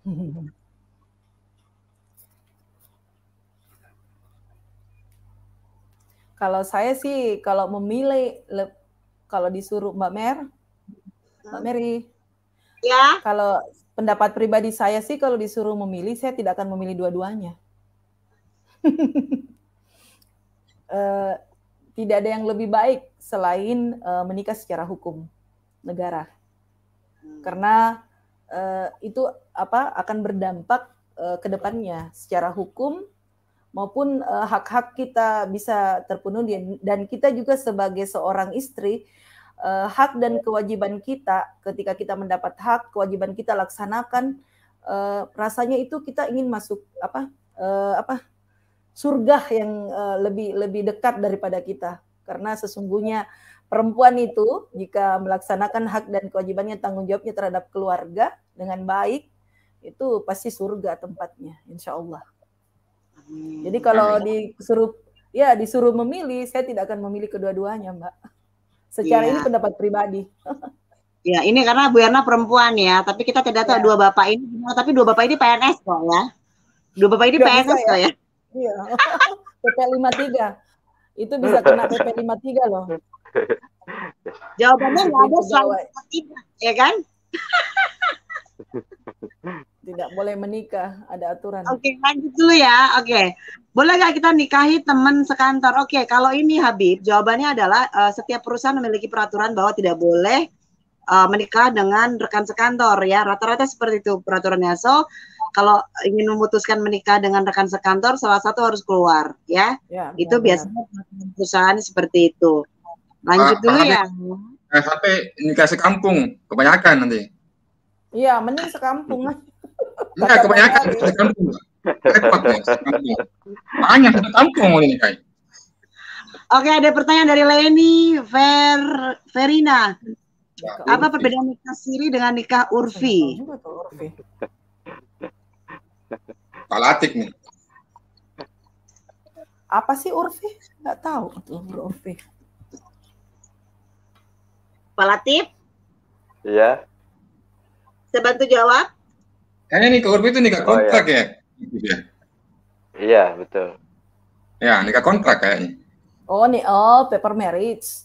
Ada batas waktunya. Iya, itu sih bedanya. Saya baca dari Wikipedia ya. Sebenarnya Mbak, kalau sama dia Mbak, hampir sama dengan nikah siri. Iya. Betul. Iya. Nggak beda jauh dia. Nikah urfi dengan nikah siri itu hampir sama, tidak ada perbedaan. Cuman perbedaannya aja katanya aja. Nikah siri ini satu dengan nikah urfi. Nggak bedanya kalau di agama Islam itu ada disebutnya pernikahan, tapi di Indonesia perkawinan. Maka Ya, tetap tapi, ya. hanya beda nama aja, tapi tujuannya sama. Sama. Maksud dan tujuannya sama. Kalau bahasa hukumnya Pak, mungkin paper marriage, nikah kontrak, betul. urfi itu kan? Kayak orang kerja lah ya, kayak orang kerja lah ya. Ya. Oke, lanjut. Buat Pak Abdul Latif ada pertanyaan, gimana kalau nikah siri tanpa saksi dan wali? Apakah ini sah menurut hukum Islam? Bomis, kau ngetes terus Bomis. Nah, kalau ini Mbak, kalau menurut Islam itu dia kalau tidak memenuhi syarat rukun Islam itu tidak adanya wali, tidak adanya saksi, itu tidak sah menurut Islam. Kan rukun Islam itu berdasarkan syariat itu adanya pertama adanya kedua mempelai, kedua adanya wali, ketiga adanya kedua orang saksi, adanya mahar dan adanya ijab kabul. Itu yang terkait dengan rukun-rukun syariat Islam, persyaratannya sah menurut hukum Islam. Tapi kalau salah satu tidak ada saksi ada wali, itu menurut Islam tidak sah. Itu dianggap perzinahan. Itu Mbak Me. Dan Pak Bocem Misteri seperti itu yang dapat saya sampaikan. Terima kasih. Bomis, mau cerita dikit nih Bomis. Ada kejadian nih berita. Jadi tinggal di kos-kosan barengan bikin surat nikah siri palsu. Jadi bikin surat nikah siri palsu biar bisa tinggal sama-sama. Kena pasal karena pasal penipuan surat palsu ya. Ya, pemalsuan dokumen, Pak. Ya, pemalsuan dokumen ya kan. Nah, hati-hati. Betul, Habib. Narasumbernya pakar. Oke. Ini tadi nomor telepon tentang pengaduan permasalahan pernikahan siri ya, teman-teman ya. Oh, Bang Hasian Huta Barat bilang lebih baik nikah siri, betul lah, oke? Sebentar nih, kayaknya salah nih. Pak Adli. Satu aja, karena kalau sekantor bisa repot bagi jatahnya, luar biasa curhatnya, lanjut, ya kan? Ditunggu jawaban Pak Adli dan Pak Abdul Latif, pilih mana poligami atau nikah siri? Oh, kekeh, super kekeh. Ayo, Pak Adli dan Pak Abdul Latif, silakan menjawab. Nanti mereka nggak bisa tidur karena belum dijawab. Karena berhubung saya di rumah, jadi saya nggak memilih dua-duanya, Pak. Karena repot kalau saya tidur di luar saya. Betul itu. Karena kita sebagai abdi negara, Mbak, bahwa kita pun segala sesuatunya harus ada izin. Tapi tetap kita tidak akan pernah mau melakukan seperti itu. Terima kasih, Mbak. Ya, bijak sekali jawabannya, bijak kali. Jadi artinya ya kan? Bisa ya, Pak? Tidak, Bu. Karena harus segala sesuatunya tidak akan saya lakukan kedua-duanya. Ya, betul. Sama. Clickbait ya. Bapak dan Ibu, saya punya pertanyaan bahwa banyak saat ini terjadi penghulu jadi-jadian nih. Ya. Nah, penghulu jadi-jadian ini kan yang menikahkan pernikahan siri. Karena katanya kan kalau penghulu dari Kemenak atau penghulu profesional kan nggak boleh nikahin siri. Betul kan? Betul. Nah, gimana fenomena ini, Pak? ini Mbak, berdasarkan ketentuan pasal 1 ayat 1 Undang-Undang nomor 32 tahun 1954 tentang perubahan atas Undang-Undang nomor 22 tahun 1996 tentang pencatatan nikah, talak, dan rujuk. Di sini berbunyi, nikah yang dilakukan menurut agama Islam selanjutnya disebut nikah. Diawasi oleh pegawai pencatat nikah yang diangkat oleh Menteri Agama atau pegawai yang ditunjuk oleh talak dan rujuk yang dilakukan menurut agama Islam selanjutnya disebut talak dan rujuk diberitahukan kepada pegawai pencatat nikah. Nah ini Mbak, berdasarkan ketentuan pasal angka ini, ada angka 3 pasal ini mengatakan bahwa ini dia tidak punya kewenangan Mbak. Dia tidak punya kewenangan dan tidak punya mandat untuk menikahkan. Nah ini memang banyak terjadi Mbak seperti itu. Tapi perlu dilihat juga di bawah di undang-undang tadi yang saya sebutkan tahun 46 bahwa nikah penghulu yang ilegal yang tidak ditunjuk oleh mandat oleh negara, maka itu perbuatannya tidak sah menurut undang-undang itu tersendiri Mbak. Gitu, Mbak. Dan kedua terkait dengan pasal 3 pasal 3 undang-undang ini Mbak, kan itu ada pidananya di kurungan 3 bulan Mbak di pasal 3 itu. Jadi penghulu yang tidak mempunyai kewenangan atau mandat, maka dia dikenakan sanksi kurungan di undang-undang tersebut ada 3 bulan, didenda 10.000. Tapi dengan adanya SEMA yang baru di tahun 2012 itu dendanya itu ada, dulu kan kalau dulu 100.000 itu 2 gram harga yang lama Mbak. Tapi dengan adanya harga yang baru, dia mengikuti harga emas yang sekarang. Dendanya itu lebih besar daripada itu Mbak Mary. Baik, terima kasih. Nah, saya juga punya pertanyaan nih Bapak Ibu ya. Sebentar, tadi kesepit. Nah, kalau hal ini terjadi, pernikahan siri ini terjadi, apakah ini suatu pelanggaran HAM, hak asasi manusia terhadap perempuan yang dinikahi dan penelantaran anak? Saya mungkin bisa jawab, Mbak Mary? Silakan. Ya, kalau ditinjau secara HAM, sudut pandang HAM, tentunya ini adalah sebuah pelanggaran karena tentunya kalau sudah bertentangan dengan undang-undang, pasti itu sudah dinyatakan juga sebuah pelanggaran HAM. Nikah siri itu banyak memberikan mudarat. Contohnya, hak-hak anak itu tidak diakomodir di dalam undang-undang dalam pernikahan siri, karena hilangnya hak konstitusional anak dan mengakibatkan juga penelantaran terhadap anak. Misalnya dalam Undang-Undang 23 2004 tentang kekerasan dalam rumah tangga, termasuk itu penelantaran anak merupakan juga pelanggaran. Jadi kalau ditinjau dari sudut pandang HAM, memang ada kalau dampak dari nikah siri ini ada biasanya terjadi child trafficking, kekerasan terhadap anak. Jadi kekerasan anak itu bisa bentuknya dalam bentuk psikis, kekerasan secara psikis mungkin bisa jadi anak-anak tidak bisa bertumbuh dan berkembang secara baik.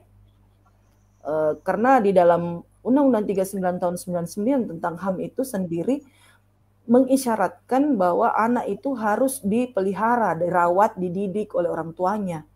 Jadi kalau misalnya terjadi perceraian pada nikah siri itu, otomatis tidak ada hak ayah untuk orang tua, ayah sebagai orang tua untuk memberikan nafkah karena tidak adanya penuntutan hak, tidak mendapatkan hak secara konstitusional tersebut. Jadi otomatis memang nikah siri itu sangat berefek pada pelanggaran HAM. Sangat terindikasi sebagai sebuah pelanggaran HAM karena tidak mengcover hak-hak anak dan kaum perempuan. Karena seperti kita ketahui kalau di Undang-Undang 39 tahun 99 itu salah satu ada beberapa 10 hak dasar yang dimiliki oleh setiap manusia, yaitu diantaranya hak anak dan hak wanita dan hak perempuan, hak anak. Jadi memang sepanjang itu sudah bertentangan dengan hukum, tentunya itu juga sudah bertentangan dengan HAM. Jadi kalau mau dipilih yang mana duluan, hukum atau HAM, itu ya kalau sudah hukumnya sudah mengatur ya sudah bertentangan dengan HAM, sudah pasti itu. Baik, terima kasih Bu. Nah, Pak Latif, kemarin tuh Bapak cerita tentang data yang di Lampung itu data apa Pak Latif? Kalau yang di Lampung itu terkait dengan adanya pernikahan siri, Mbak. Jadi pernikahan siri pada tahun, ya ada pernikahan siri tahun 2017, 2018, 2019.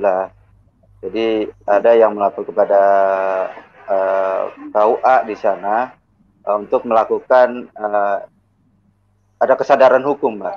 Berarti dalam ada kesadaran hukum bagi masyarakat untuk agar nikahnya itu tercatat di negara. Jadi mereka berupaya untuk meminta sosialisasi terkait bagaimana untuk mendapatkan buku nikah itu dan tercatat di negara. Maka dari KUA tersebut mengarahkan kepada para mempelai yang melakukan nikah siri itu diberikan pemahaman, diberikan pengetahuan agar mereka melakukan nikah secara yang diakui oleh negara. Itu Mbak Mary. Peran jadi ya, bagaimana? Jadi terjadi sebuah perkembangan yang lebih baik bahwa banyak yang mengurus pernikahan itu ke KUA ya. Betul. Karena mereka meminta masukan bagaimana cara untuk mendapatkan buku nikah.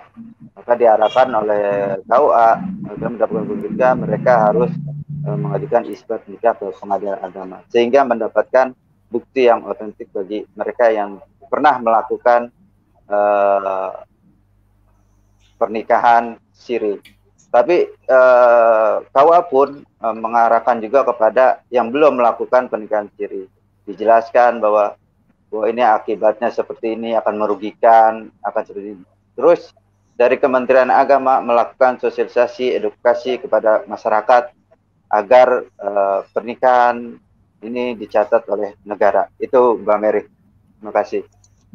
Baik, terima kasih Pak Latif. Dan dalam hal ini teman-teman ya, kalau di dalam menikah secara hukum nasional atau yang terdaftar di KUA ya, gimana nih Pak, jika misalnya istri pergi meninggalkan suami itu kan, terus suaminya menjemput diajak pulang lagi, itu bisa rujuk apa enggak? Nah gimana dengan kalau dia nikah siri Pak? Jadi dia, bagaimana Mbak Mary tadi, seperti ini dia ya, terkait dengan talak ya. Nah, kalau dia terkait dengan talak, karena ini kan tidak diatur oleh negara dan dia tidak melakukan mediasi ke siapapun, karena ini negara tidak mengatur, tidak ada kepastian hukum. Yang kedua, kalau dia ingin kembali kepada istrinya kembali dengan adanya nikah siri, nah dia harusnya istrinya ini berpikir apakah ini akan merugikan dia kembali atau tidak. Yang pertama, karena dia nikah siri ditaruh dengan satu, dia harus ada surat ada keterangan.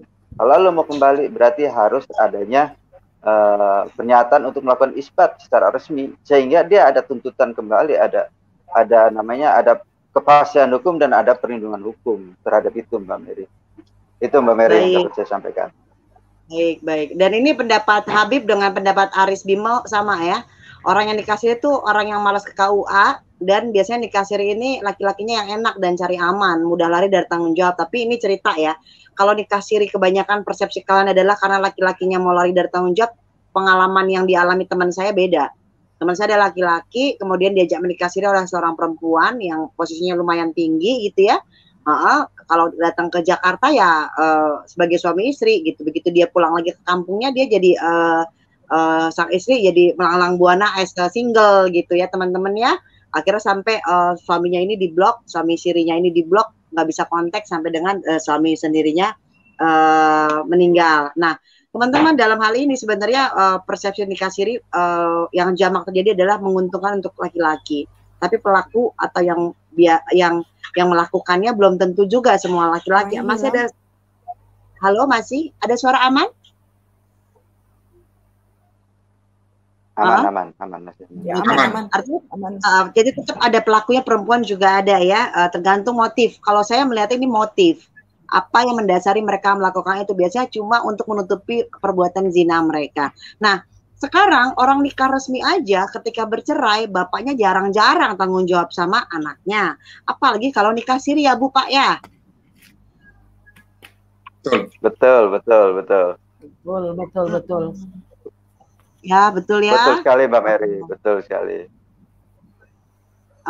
Wanita yang cerdas tidak mau dinikah siri, tapi juga ada wanita cerdas yang menikah siri. Iya, balik lagi sebenarnya yang cerdas itu siapa? Saya nggak ngerti.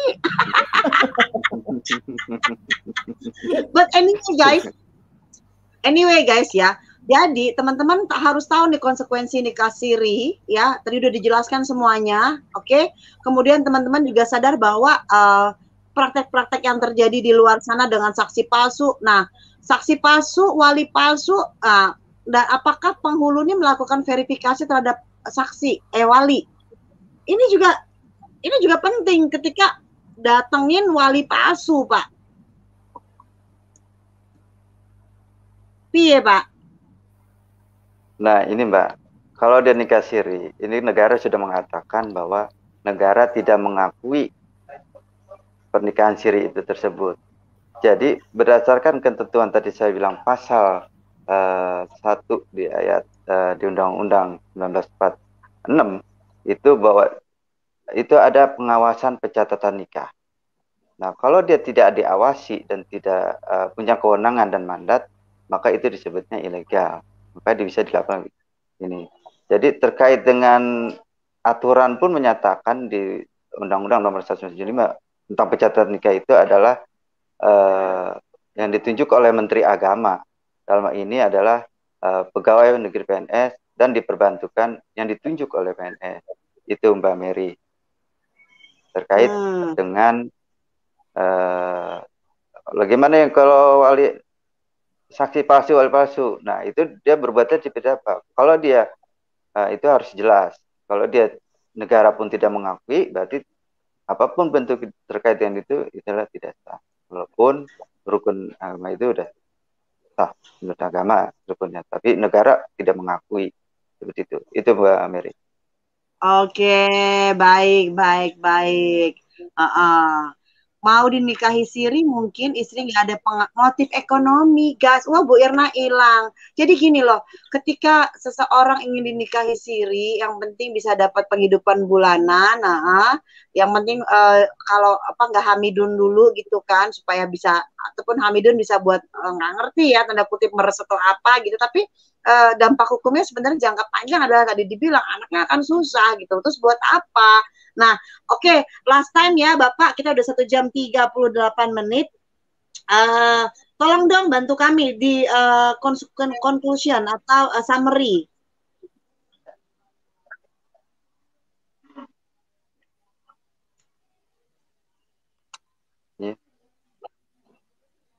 Summary Pak, closing Pak.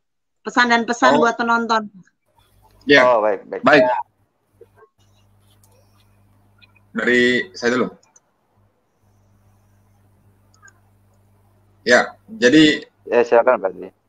Ya, para teman-teman penonton hari ini, khususnya yang ingin ada niat untuk melakukan nikah siri, sebaiknya melakukan pernikahan yang diatur oleh peraturan perundangan yang berlaku. Karena secara nikah siri itu memang sah di mata agama, tapi aspek hukumnya dia kan tidak diakui oleh negara. Nantinya akan banyak kerugian yang akan bisa didapatkan, khususnya bagi kaum perempuan ya, mulai dari status pernikahannya tidak tercatat di KUA, baik administrasi kependudukan untuk anak-anaknya kelak, karena ini akan menjadi merepotkan, akan menjadi problem yang istilahnya seperti bom waktu. Pemerintah hadir solusi bahwa sebaiknya ketika nikah itu harus didaftarkan dengan aturan yang berlaku, karena beberapa kasus nikah siri itu sangat menjadi problematika tersendiri, khususnya kaum perempuan yang sering menjadi kaum terzolimi saat ini. Jadi nantinya pesan saya bahwa apapun itu pendapat orang di sana, bahkan ada yang bilang bahwa nikah siri itu sebenarnya hanya sebagai ada persepsi yang beredar bahwa nikah siri itu sebenarnya nggak masalah, tapi kalau secara pribadi saya melihatnya nikah siri itu hanya sebagai jalan legalisasi, menjadi labeling syariah untuk melegalkan praktek zina itu sebenarnya. Jadi itu tidak baik untuk kedepannya, untuk masa depan keluarga yang dibangun nantinya. Seperti itu, Mbak Mer. Baik. Silakan Bu Erna. Ya, makasih Mbak Mary. Jadi pasti kita harus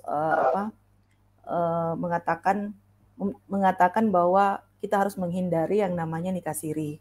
Karena nikah siri itu secara agama itu sah, tapi secara hukum negara itu tidak ilegal.